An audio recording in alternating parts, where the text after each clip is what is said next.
I was raised in a loving Punjabi family. My life for me started changing when I hit puberty.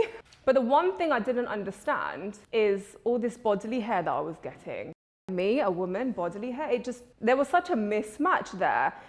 Because I remember I used to look at my teachers and they didn't have that. Even the other girls in my class that were the same age as me, it's like, hold on a second, if I'm going through puberty and you're the same age as me, how come you're not going, you're not looking like me? Well, first of all, they're white and you're brown. But it was that hair thing, like, why is it that I'm gaining so much weight? And there were so many whys that I had as a young girl. I actually didn't realise that bodily hair was an issue until I started being bullied for it.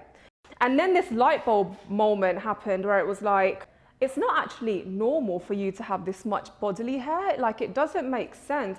It brought me down. I had no self-esteem. I was a quiet girl anyway. Now I'm looking in the mirror telling myself that I'm not enough. I've gone through years of trying to conform. I've gone through years of, bullying and shaving, tweezing, waxing, trying my very best to just look the part so that I'm not being bullied.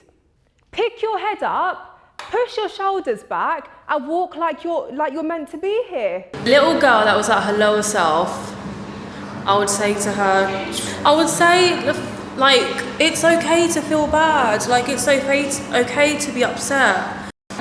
If you're going through a bad day, fucking go through it, because on the other side of your fears are all your strengths, and maybe you're feeling like this because you haven't accepted, maybe you need to accept the differences that people are bullying you for. You got so much ability inside of you to just live your life. Why are you hiding it? Why are you shying away? Why are you dimming your light? That's what I would say. We've got no reason to feel like we're inadequate. We've got no reason to feel like we don't belong. How dare we do that to ourselves? I decided, you know what, you've lived by, changing yourself and trying to change the way that your body's forming. Why don't you actually try living with it? Because you ain't done that yet. I went to various ultrasound scans and blood tests were done, and the doctor was like, oh, you've got Polycystic Ovarian Syndrome. I dare anyone to say that 5 times without stuttering. How are we adding value to the world? Because to me, that's what matters.